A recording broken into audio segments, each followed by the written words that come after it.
But first, a deadly mistake. A mourning family says their beloved son would be alive today if it weren't for a Collier County ambulance delay. Thanks for choosing 4 in Your Corner. I'm Patrick Nolan. Emily's off tonight. The family vowing to keep this from happening again and telling their story to 4 in Your Corner's Matt Grant. Chaz Minard lay in his room dying when his family dialed 911, but they say an ambulance was never dispatched, wasting precious time in a life or death situation.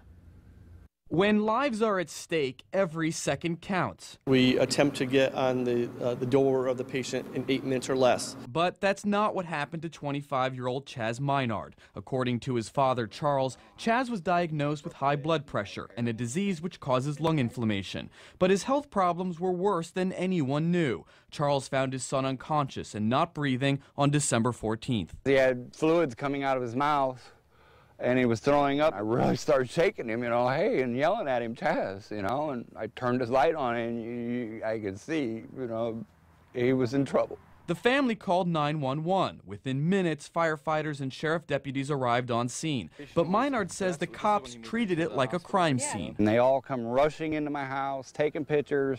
While he's still laying there dying. What Chaz needed was an ambulance, but according to Minard, who spoke with EMS officials, he was told there was some sort of glitch that occurred, and for some unknown reason, an ambulance was never notified. It was only by chance this EMS station nearby heard the call over the radio. From the time you made the call to the time they got here was how long? 12 minutes. 12 long minutes. Minutes that matter in an emergency. How could something like this happen?